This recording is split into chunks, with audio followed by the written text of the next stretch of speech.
Good evening friends. और मैं एक ख़ास बात फिर करने के लिए आया हूँ।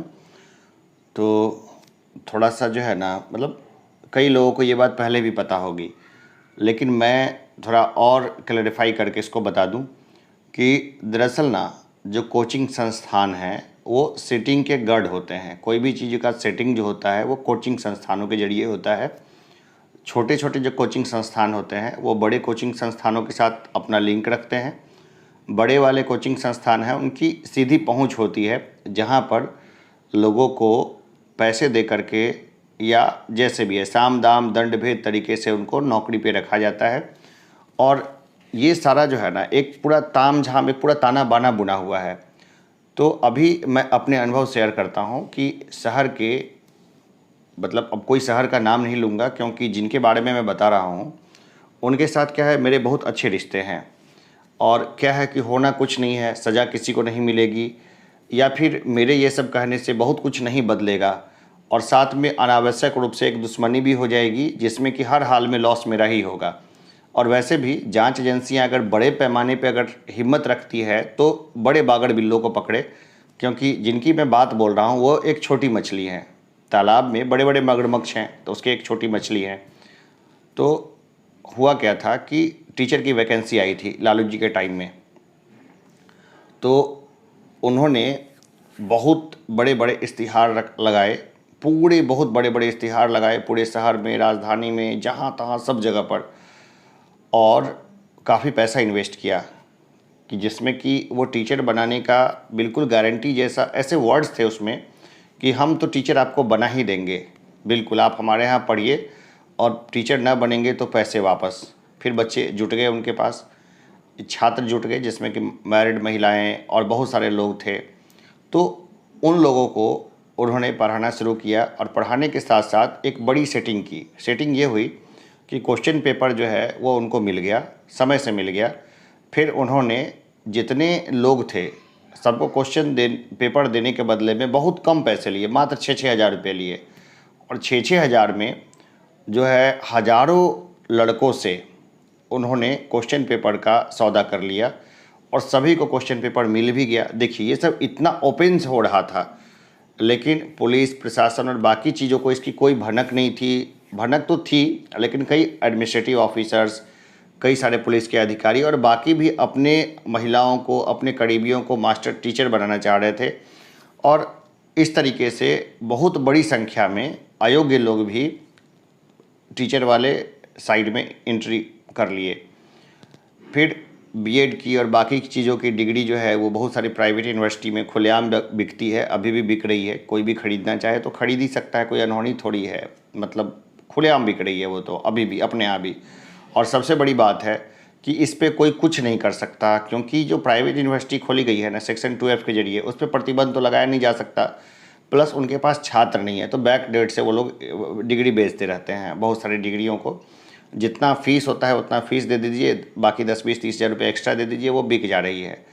तो अब जो है ना वो मामला ही अलग हो गया। तो बीएड का तो मिल रहा है, पहले भी मिल रहा था, खूब धड़ल्ले से मिल रहा था। तो उस डिग्री के बदौलत बहुत सारे टीचर बने, और टीचर बन के अच्छे अच्छे स्कूल्स में, अच्छे स्कूल्स तो क्या कहा जाए, ग्रामीण साइड्स के स्कूल्स में उनकी पोस्टिंग तक हो गई। तो आप देखिएगा कि शिक्षा की गुणवत्ता जो है उसको मेंटेन ही नहीं किया जा रहा है। ऐसा नहीं कि सिर्फ मुझे पता है, ये सभी सरकारों को और जितने लोग हैं सबको बहुत पहले से मालूम है।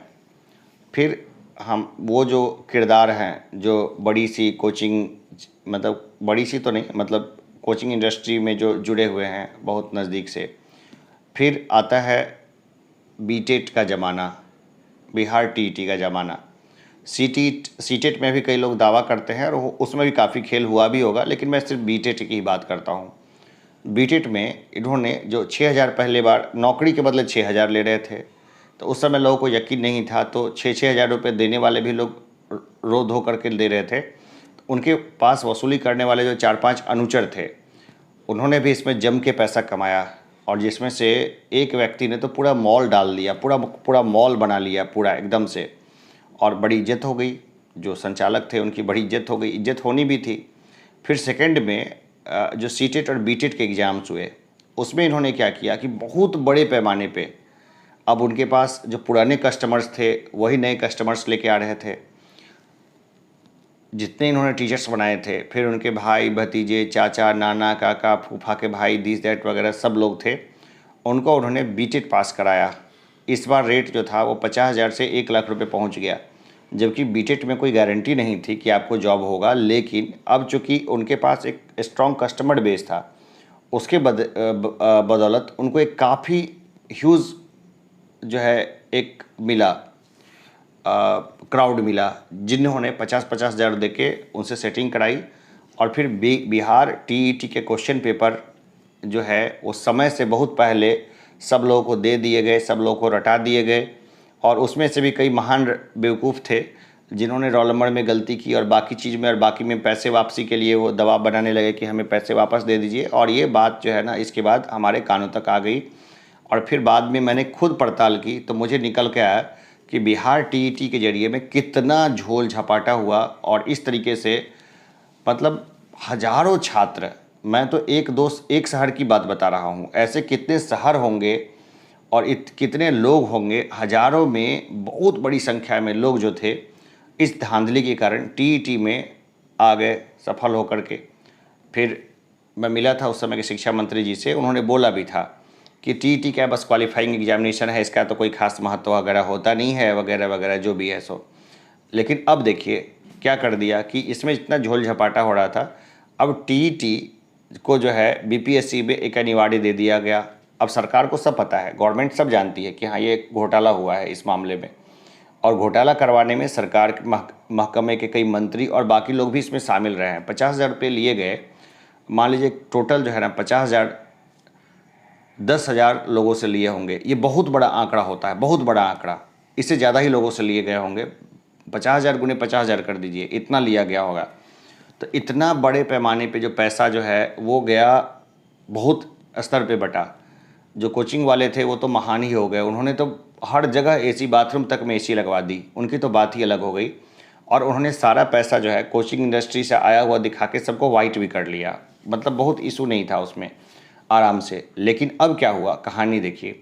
अब कहानी ये हुई कि मोटा पैसा ऊपर से लेकर नीचे तक बट गया। अब क्या हुआ कि बीपीएससी ने 1,70,000 की वैकेंसी निकाल दी, जिसमें बीटेट कर दिया। अब बीटेट के बाद ये लोग अब इस कोशिश में हैं कि भाई कम से कम बीपीएससी का पेपर लीक हो जाए। तो बीपीएससी का पेपर देखिए, ये तो लीक होना तय है, क्योंकि ये जिस हिसाब से एग्जामिनेशन का हिसाब है इसमें कुछ नहीं कहा जा सकता, हर बार ही लीक होता है। लेकिन लीक जनता के सामने तब आ जाता है जब आम छात्रों को वो पेपर मिल जाता है, तब उसको बोलते हैं कि हाँ चलिए बाहर आ गया। पेपर जो है चुपचाप लीक हुआ तो किसी को पता ही नहीं चला। लीक तो हर बार ही होता है, उसमें तो कोई कुछ नहीं कर सकता। और इसके तो बहुत सारे प्रूफ्स भी हैं, बहुत सारे लोग हैं जो अधिकारी वर्ग के भी हैं, और मेरे खुद के भी बहुत सारे संपर्क हैं। अब मैं जिस एज में हूँ और जिस पोजीशन में हूँ, तो मेरे खुद के बहुत ज़्यादा लिंक्स हैं जो मोबाइल पे बात नहीं करते, मिलते जुलते बात नहीं करते, लेकिन मेरे तक ये इन्फॉर्मेशन ज़रूर पहुँचा देते हैं कि फ़लानी जगह से ये चीज़ हुआ, ये चीज़ हुआ, ये चीज़ हुआ। और इसमें बड़े बड़े अधिकारी शामिल हैं, बहुत बड़े अधिकारी, मंत्री, बाकी चीज़, जिनके ऊपर है ये क्या बोलते हैं, इस बात का नैतिक दबाव होना चाहिए कि इन सब चीज़ों को रोके, वो खुद ही शामिल हैं। देखिए एक पुलिस विभाग के डीएसपी थे, तो उन्होंने भी अपनी बेटी और बेटे की सीटिंग के जरिए, उस समय मेडिकल का बहुत क्रेज़ था, मेडिकल में उसको भेजा था, जांच वाँच हुई, दिस दैट हुई, सब में वो आराम से निकल गए। वो डीएसपी साहब के बच्चे थे, बाद में कॉलेज में जो किए वो अलग है। ऐसे ही डॉक्टर बाद में मरीजों के पेट में कैंची छोड़ देते हैं या फिर डिजास्टर करते हैं, वो उससे हमें मतलब ही नहीं है, अभी तो फ़िलहाल नहीं है। तो बीटेट में हम देखते हैं कि बहुत बड़ी संख्या में ये धांधली हुई, और अब उस धांधली के बदौलत बीपीएससी अब उन्हीं बीटेट वालों को मौका दे रहा है, जबकि 50-50 सीटें इसको बांट देनी चाहिए, क्योंकि ऐसे बहुत सारे लोग हैं जो फॉर्म डालेंगे नहीं या क्वालिफाई नहीं करेंगे। तो ये जो 1,70,000 की जो वैकेंसी दिख रही है वो एक सफ़ेद हाथी बन के रह जाएगी। इसका कोई मायने मतलब ही नहीं है, सिर्फ आंकड़ों पे दिखा रहे हैं। वास्तव में आप ये देखिए कि बीपीएससी के जरिए ही जितनी वैकेंसी निकली उसमें बहाली कितनी हुई। जितनी वैकेंसी निकलती है, क्या उसका जो है ना 70% भी लोग उस जॉब में ज्वाइन कर किए, 70-80% भी। बाकी जो सीटें वैकेट रही उसका क्या हुआ, जो लोग घूस दे के गए उनकी संख्या तो 30 से 50% क्रॉस हो रही है। अब भाई 50% अगर घूस लेके लोग सेलेक्ट हो जाते हैं तो फिर पकड़ा नहीं जा सकता है, क्योंकि 50% जो ईमानदारी से आए हैं वो इतना शोरगुल मचाते हैं, इतना इतना वो हर जगह इंटरव्यू देते हुए मिलते हैं कि बाकी 50% तो कभी बताएगा नहीं कि हम आए हैं गलत तरीके से, वो छुप जाएगा। वो आपको पता कैसे चलता है, जब किसी काम के लिए आप जाते हैं तो सरकारी ऑफिस में आपको घूस देना ही पड़ता है, आप उससे बच नहीं सकते। तो आपको मालूम पड़ता है कि घूस क्यों मांग रहा है। अगर ईमानदारी से आया हुआ होता तो घूस क्यों मांगता। जैसे थाने पे जाइए, थाने पे थानेदार घूस लेगा, ठीक है, पैसा लेकर के पुलिस वो चोरों को छोड़ देगा।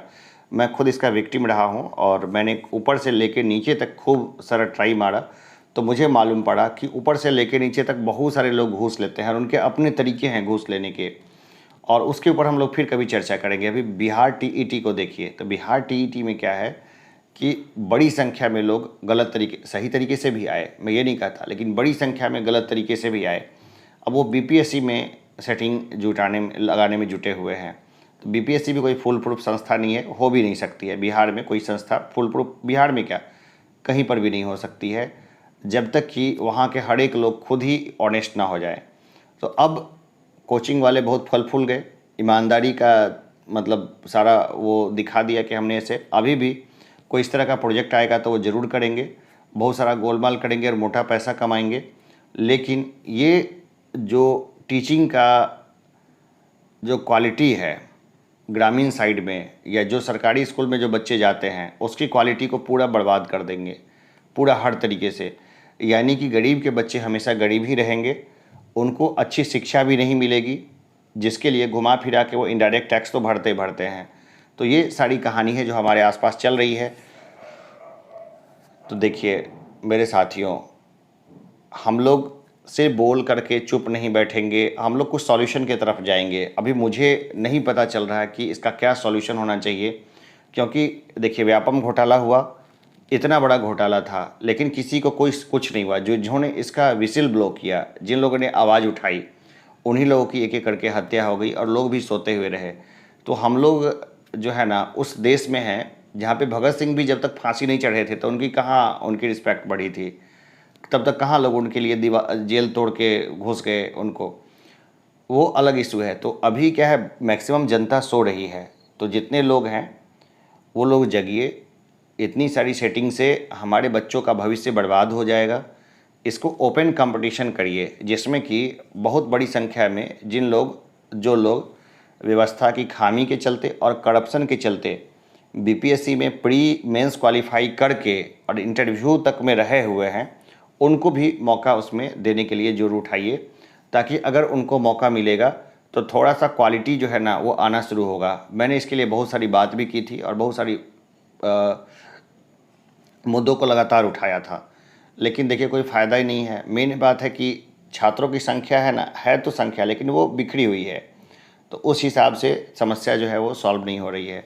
तो चलिए हम लोग जो है इसके ऊपर में फिर चर्चा करेंगे। बीटेट में जो घोटाला हुआ उसकी अलग कहानी थी, आगे भी घोटाले होते रहेंगे, लेकिन कम से कम आम लोग जो सीधे तरीके से शिक्षा से वंचित हो जाएगा या सरकारी स्कूल से उसका मोह भंग हो जाएगा और प्राइवेट स्कूल में जाके कटेगा, कम से कम उसको इस मुद्दे पे ज़रूर उठाना चाहिए।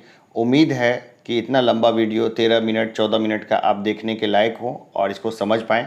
तो अभी के लिए इतना ही, हम फिर मिलेंगे ब्रेक के बाद। धन्यवाद।